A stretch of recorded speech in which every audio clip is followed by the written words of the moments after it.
Everything you need to know about Disney is summed up in this one picture.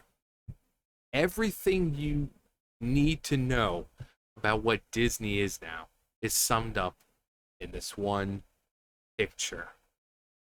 Proof rises that Disney will pull Snow White remake, and it's just pulling it from the theaters. It won't get a theatrical release. It'll just go straight to Disney Plus. But this is everything you need to know. I talked about when I first saw it.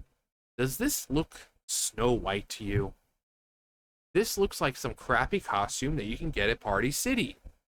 You know, you get it once for a party or whatever, for trick or treating, and then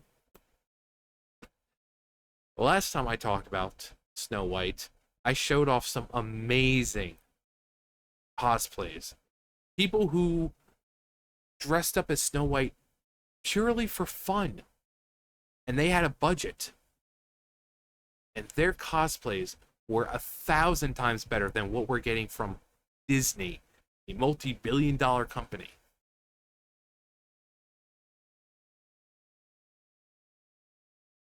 Because everything right here is what Disney is now. It's soulless, it's heartless, it's unimaginative. Remember Disney back in the day? Disney was a source of inspiration. Disney was a source of innovation. Disney was a source of imagination, where you could sit around with your family and enjoy a fun movie, whether it be, in the 80s, the 90s, or all the way back in the 1930s when Snow White was released. But, you think of, sitting around, Little Mermaid, Lion King, Hunchback of Notre Dame, Hercules, Aladdin, where you could sit around. The songs are memorable. The animation was beautiful, bright, colorful. The characters were amazing. And it left a mark on you. It left a mark. When you think back of what Disney is, or what it should be, you think of those. You think of Little Mermaid, Aladdin, Lion King. This is not Disney.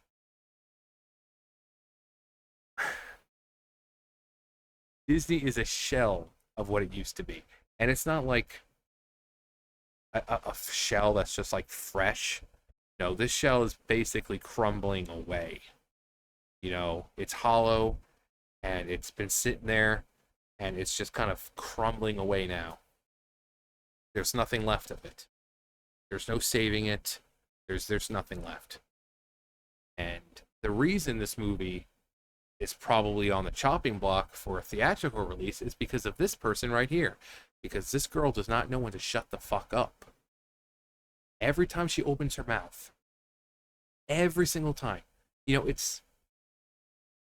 It's like that meme, with the arms, the hands shaking, and it's like this side, and then so it's like the left side and right side, and then the middle's hatred for Snow White remake. She's managed to piss everyone off.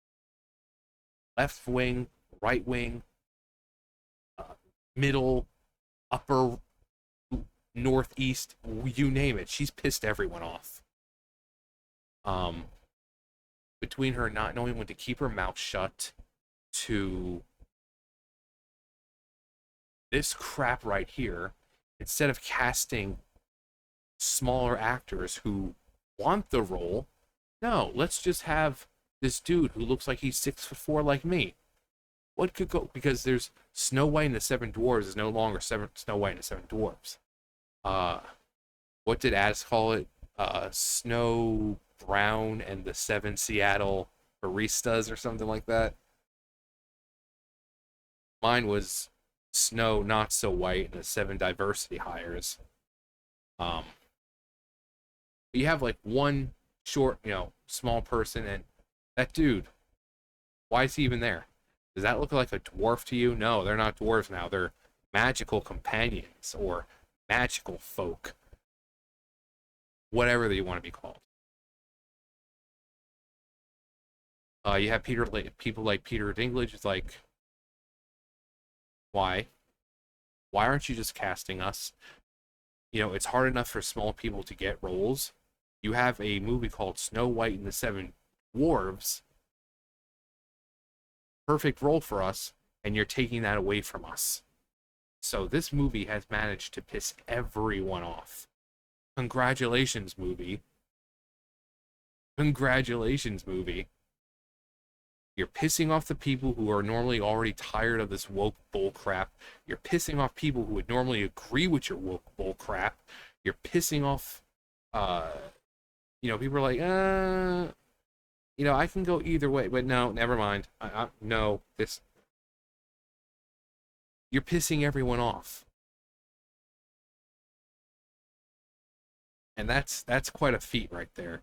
If you're able to piss everyone off, that's there's something to be admired about that, though. Bringing two sides or several sides together in this union of hatred towards something. You know, like I said, it's like the meme, left side, left, right, hatred of uh remake. Um, and if it's just look at Disney in general, pretty much everything that's come out this year has been a live action remake. The upcoming projects, guess what they are? Live action remakes.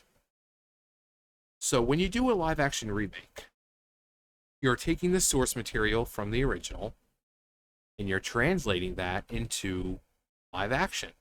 Think of The Lion King. People saw that and they're like, yeah, it was basically one for one. The lines were the same, the setups were the same. It was Lion King, but live action, even though a lot of it was like a mix of CGI live action. I think people's biggest gripe with the movie was that the facial expressions just were like bland, and if it's CGI, you should have been a lot more expressive with some of the things that they were doing. I think if I remember, that was like the only gripe people had with it. Like they're just not expressive enough. That scene, the scene. You remember the scene with the stampede and how expressive Simba was? He's like, there's just the sheer terror on his face. But then you have it in the live action. He's like, you know, it doesn't, project and show you that fear of this stampede coming towards you. So I think that was the only gripe that people had. But now we get movies where they're changing songs about, to add a consent, kiss the girl, which I don't know why it had to be changed in the first place. The whole point, Ariel, is she wants to be kissed so that way she can stay human. There's no reason for consent because she's the one who wants to be kissed. She is doing what she can to be kissed. But let's just throw in there about consent. Also, we've got freaking Chris Chan over here looking for a boyfriend-free girl. This is his gal pal. Sorry, Chris, she's not interested. Um, and also the pink hair. I mean, like I said, everything wrong with Disney now is in this one picture. Everything you need to know about Disney. It's no longer innovation, it's no longer inspiration, and it's no longer imagination. It's no longer brilliant looking animated classics, with foot tapping music and visuals that were just so unbelievable. No, now they're just soulless remakes where pretty much everything is CGI, and not even good CGI at that.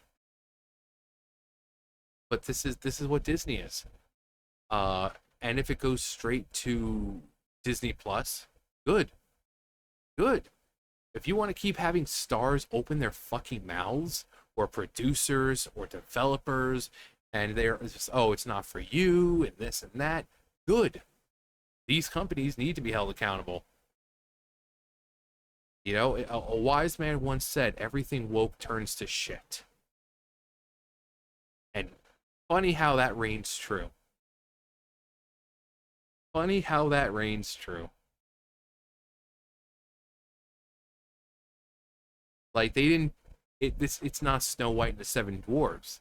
It's just Snow White, because they took the Seven Dwarves out of that. They taken Prince Charming out of it, who was also a huge character in the movie. But it's like, oh well, he may have scenes. They could all be cut. I don't know.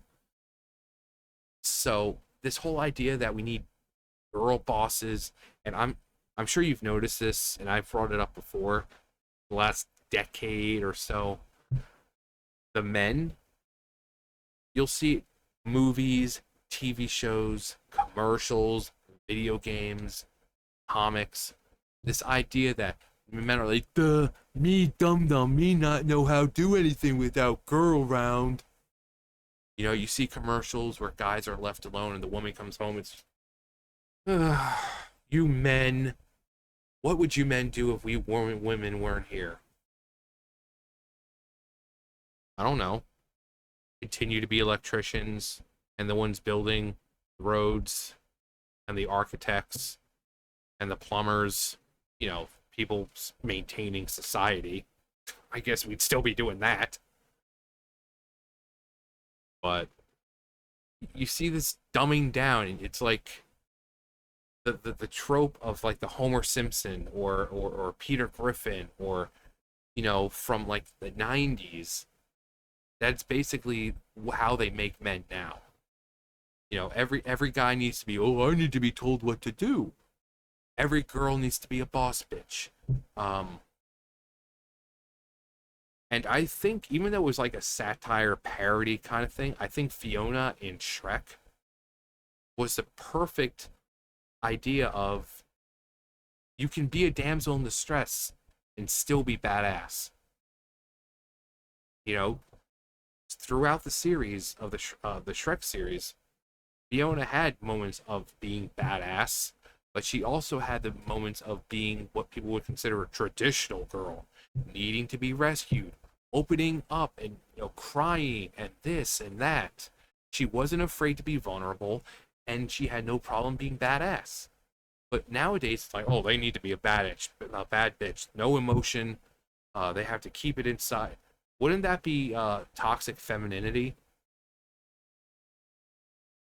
I mean, guys get called toxic when they keep their emotions inside, but then when they do show emotions, they're told to shut the fuck up.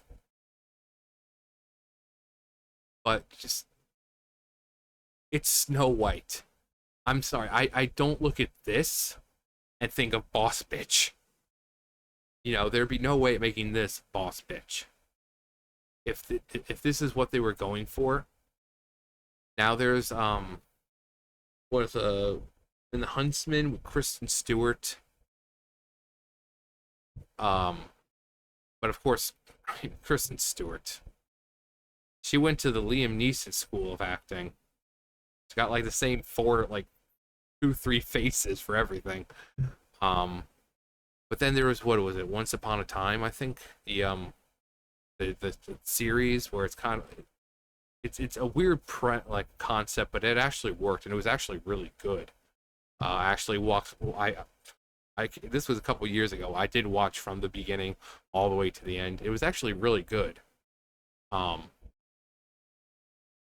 but there's ways of taking a traditional damsel in distress, keeping that femininity to them, but also giving them time to, you know, not have to rely on the guy. You don't have to just one extreme to another. You don't have to go from a damsel in distress being rescued and then changing it just to, oh, well, she's not going to need no man. No, it's okay to have in between. But these people don't seem to realize that. And everything's got to be to the extreme. But if it bombs and everything, you can thank her. Someone who doesn't know when to shut the hell up.